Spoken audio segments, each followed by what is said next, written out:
Alright, welcome back. So today I wanted to do another video on the X95, and what I wanted to do today is kind of show the benefits, what this platform is bringing to the table that the other designs are not. So right off the bat, this video is not about the price of the rifle or anything of that nature. Whether or not those things or an issue for you, that's for you to decide. This is simply about the mechanics of the rifle, the overall design, how it relates to a civilian self-defense rifle in comparison to a typical AR, or this can also apply to an AK. So right off the bat, let me explain real quick. I'm sure most of you know, but the term bullpup generally refers to a rifle or weapon system where the firing mechanism is placed in front of the action of the rifle. So the action is actually behind the firing mechanism with your magazine, in comparison to a traditional rifle where your firing mechanism, your trigger mechanism, is behind the action. And what this allows you to do is to shrink the overall length of the rifle without compromising the barrel length. So this is a 16-inch barrel AR, this is a 16-inch barrel X95. And as you can see, they are the X95 is significantly shorter. I'm using this AR with my stock in the usual position I would. Obviously you can collapse in a couple more clicks, or you can run it all the way in, although you do tend to lose a lot of control, or some control anyway, for a lot of folk whenever you run your stock all the way in, so not really recommend it. But you can do that to try to shorten the overall package, and I'll show that right here. So you see, even with the stock all the way in, which leads to some compromised shooting positions, you can see that it's still significantly longer than the X95.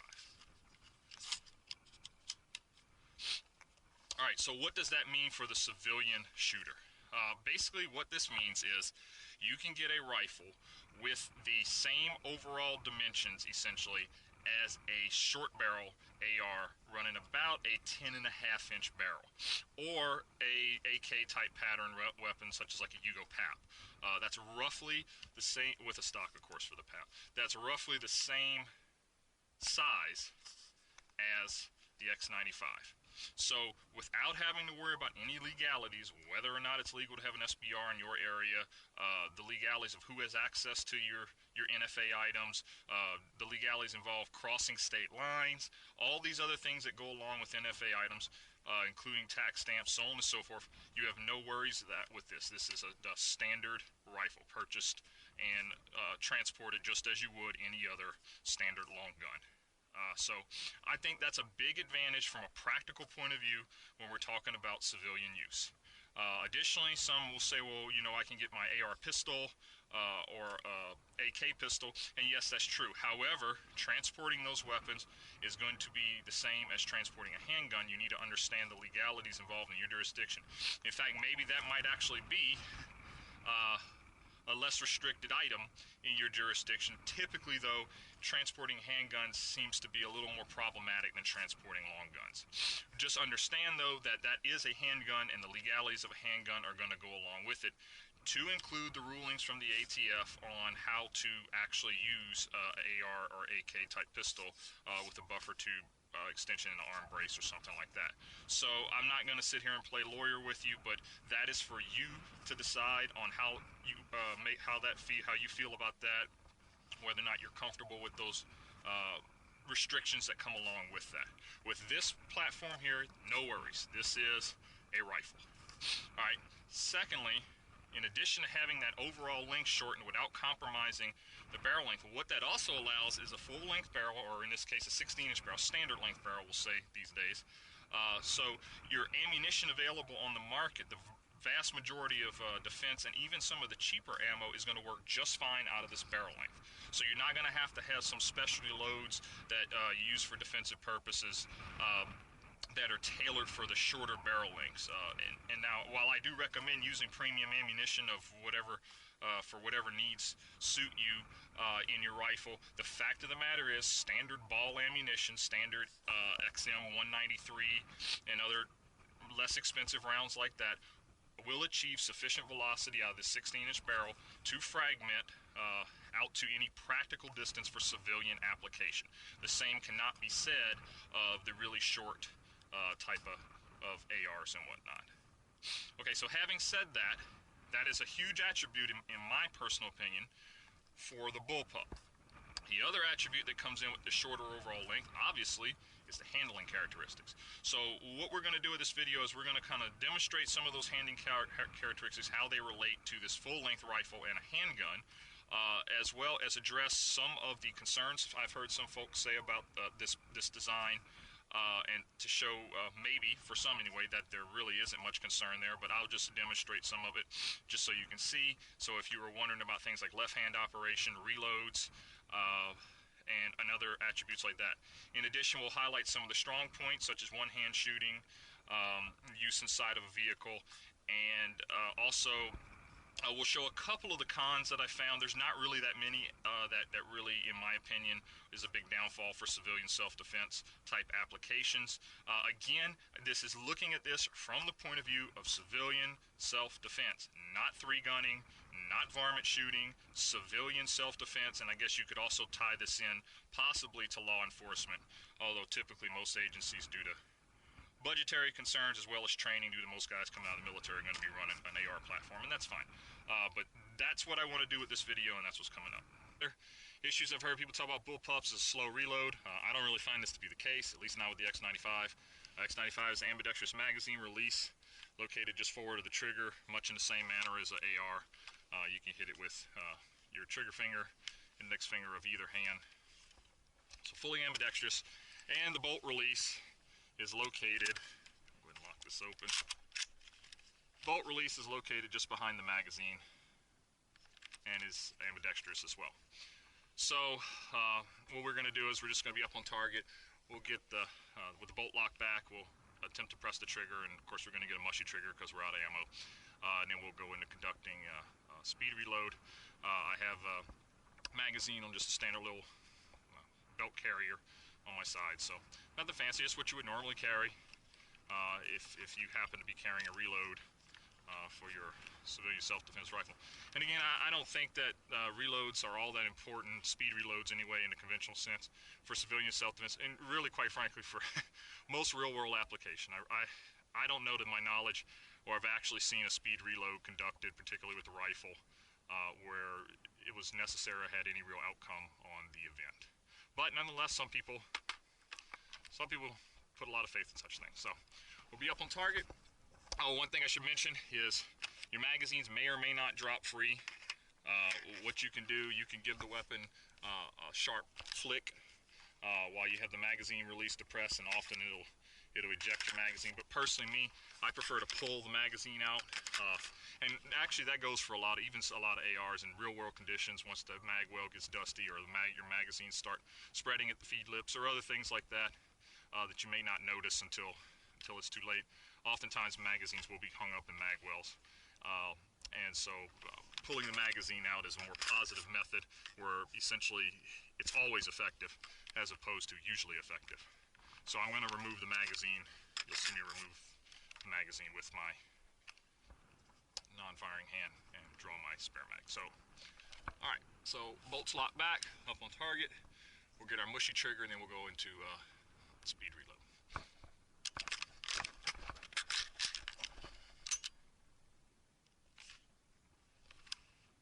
And that's it. That's about all there is to reloading the X95s. I should note too that the controls, the mag release is ambidextrous, the bolt release is ambidextrous, the selector lever and charging handle are reversible. So while they're not ambidextrous in their current state, they are reversible. So you can set this up for left-handed use if you're a true lefty. As is the bolt, you can get the left-handed bolt configuration installed in the rifle by IWI, and it will eject on the left-hand side, and they'll close this side off. Which brings me to the next point of left-handed use. This is another big gripe I've heard against the bullpup. Oh, you can't shoot it from the left side. Well, I'll say if you're a left-handed shooter, I would say optimally you would want to set it up for left-hand eject. The fact of the matter is, using techniques such as a shoulder bump or just having to shoot from the left side altogether. It's totally doable in the right-hand configuration, and I'll go ahead and demonstrate. Okay, so with regards to left-hand use, it should be noted that the more hotter the round, the higher the bolt velocity, the more forward this rifle tends to eject. So we're using the Tula munitions steel cased ammo, which is quite low powered, so it's actually going to eject more 3 o'clock and maybe even in some cases a little bit to the rear. But I'm doing that to show that even with low powered ammunition, with the ejection pattern less forward, that it's totally safe to fire the rifle from the left shoulder. The only thing you'll want to do is not get too far up on the gun with your cheek. Obviously for CQB work, if you're running a red dot or any kind of long eye relief type optic, this is a non-issue. Just something to be aware of, but you'll see it's easily done. So we'll be up on target. We'll fire first right-handed, 2 shots. Okay, and then we're going to transition to a shoulder bump, so we're just going to bump the rifle over without changing our firing grip. And now we'll just go full left-handed.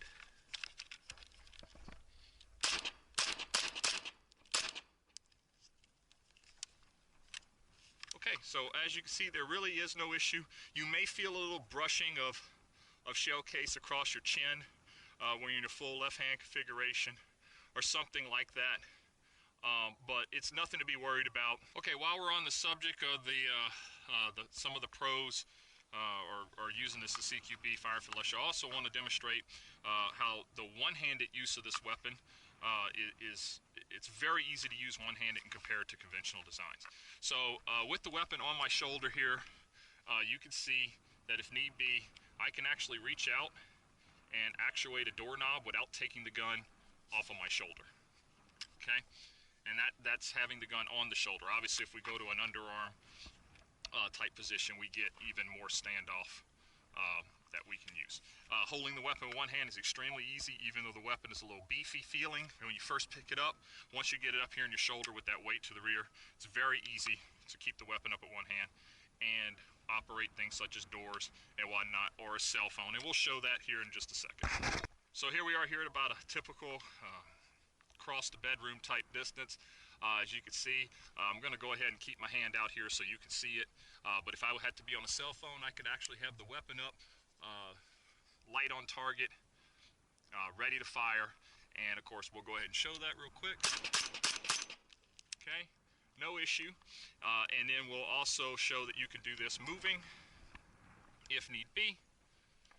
So my hand's out.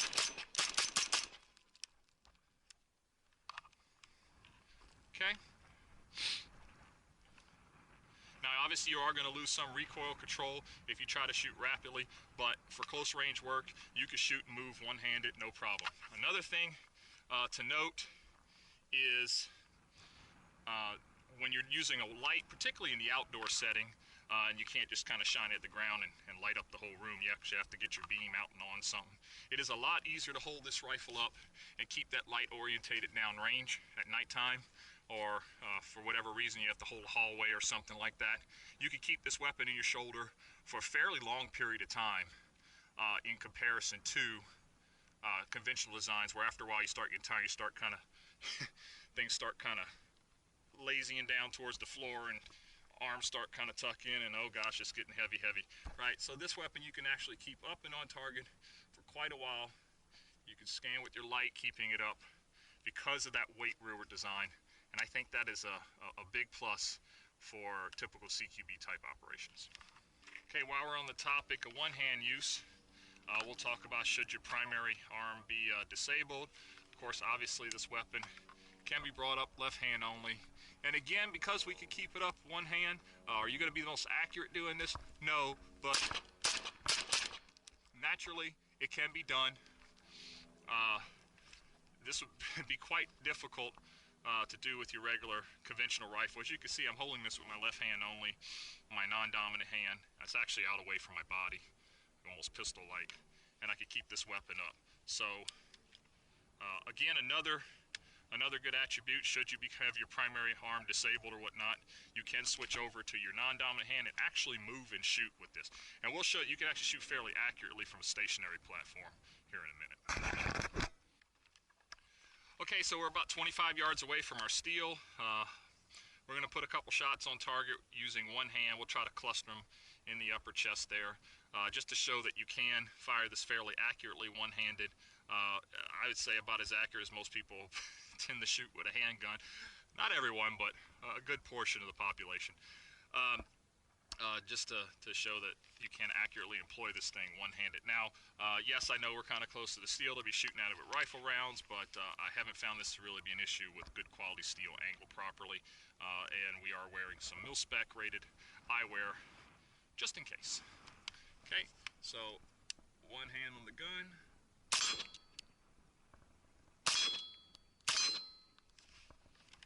Okay, so we ran out of rounds there, so we're just going to try to put a couple more with to go get a couple extra rounds.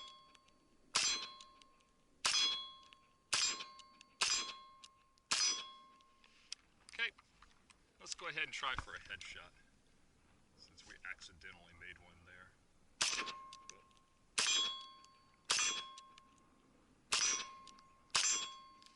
Okay, so those were all headshots. I missed one, but hey, what are you going to do? I am shooting one-handed. With a rifle from 25 yards away.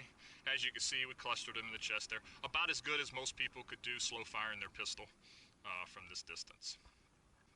So one-handed use is definitely a big plus for this gun, because why that's important is you often hear some say that carbines are kind of poor for home defense in comparison to a handgun, because you may need to use one hand, whether it be guiding a family member to a safe room, opening doors, or using a cell phone or some other, or even a handheld flashlight if you don't have a weapon mount light or you're uncomfortable with the idea of maybe your weapon getting pointed at something you don't want it to be.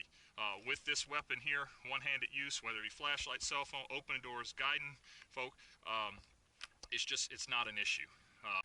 Alright, so one other thing I wanted to mention, this is kind of a con, is that I found that because of this magazine being in the rear, the weight rear design, the prone position, the conventional prone position, is actually a little more difficult to get into rapidly and to stay stable, because the muzzle, when rapid fire, has a tendency to want to kind of jump up more because your pivot point's back here over a conventional design. That is one negative I found to the bullpup design. Now, I don't think that's a big deal as it relates to civilian self-defense, because a conventional prone, quite frankly, is not going to really be used that often indoors or even out in the street, really. I mean, usually you have an urban rollover prones or what have you. The conventional prone just limits your visibility too much and your mobility, so it just really isn't going to be used all that much in those types of situations. But know that that is sort of a little bit of a negative, is it'll take a little bit of getting used to how to get down to the prone and get stabilized, at least with this conventional 30-round mag. Now, 20-round mag in, you may be able to stabilize off your grip here or whatnot, and that might help you out a bit. Another thing I've noticed is, in addition to being a little less stable in the prone, when you first shoulder this rifle, a lot of times you'll have a tendency to kind of point high. And what this has to do with, I guess just due to the way it balances in the rear, the way your head sits on the stock, if you run this buttstock kind of low in your shoulder, you'll have a tendency to want to raise the rifle up more to get in the see through the sight, and you'll kind of point high. So again, when you first pick up the gun, you may find that what I find is running the buttstock a little higher up on your shoulder than you may be used to with your more conventional designs. Takes care of that. Little getting used to first time you use it, but once you get used to it, no big deal. Again, just a minor transitional period there that you will have to deal with due to the difference in the layout. However, that being said, now in standing, your more conventional shooting, because you're kneeling, sitting, different things like that, I actually find the rifle is as steady or steadier than the conventional designs, because there's so many sort of hard points, if you would, that you can make contact with, whether it's your forearm on the magazine, on the cutlass handguard here, or any other parts of your body. You'll have to experiment with that yourself and figure out how you what best shooting positions you can utilize best and how to stabilize the rifle. But there's a lot of hard points here that you can actually make contact with and help stabilize this rifle when shooting from more useful positions, we'll say, such as kneeling, sitting, and other things like that. Just something to be aware of. So what I'm going to do is I'm actually going to shoulder this up and open the door on my truck and actually get in my truck without taking this off my shoulder, just to show how easily this can be used inside a vehicle compared to a conventional design.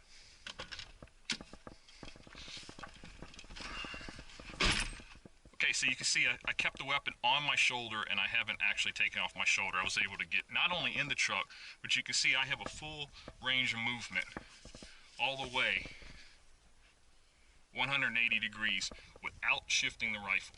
Now obviously when we transition over this side we can go ahead and shift shoulders if we need to.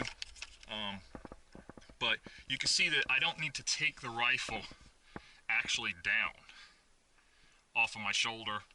So if the weapon is, you know, riding inside the truck with you or whatever, it's very easy to bring up and get on target to be able to use from inside the confines of the vehicle. Conventional design, there's no way I could do this. I would be hitting the pillar frame here. I'd have to short stock the weapon and kind of contort to get the gun around in here. There's just no way with the standard length rifle that this would work. But yet, here it is, weapon on shoulder. I'll sweep 180 degrees. Okay, so that's another great attribute. You know, if you look here, I can actually have the weapon riding in my lap, literally in my lap, ready to go. Couldn't do that with a conventional design. You would definitely need an SBR to try to do that. So I wanted to kind of show that real quick, just to show again the advantage of having this compact package without losing any ballistic capability.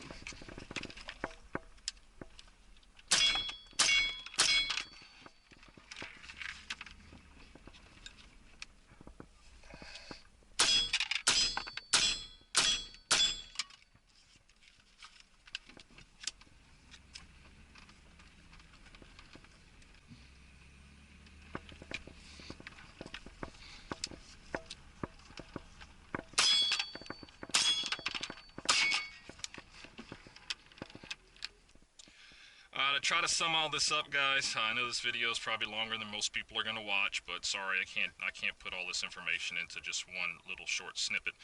But basically, what we have is a design which, in my opinion, corrects a lot of issues that the conventional designs have and that folks actually try to work around, whether it be shortening the barrels and doing NFA items or pistol braces. All those can bring in legal issues that may or may not affect you, but it definitely brings in more hassle to the table. And also, both of those, whether it be pistol or rifle, configuration, shooting rifle cartridge, they all limit your ballistic capability, and I think that is another huge attribute, is you get all the compactness of having an SBR or a pistol braced type AR without any of the legal drawbacks, as well as no loss in ballistics, and that's actually pretty darn important.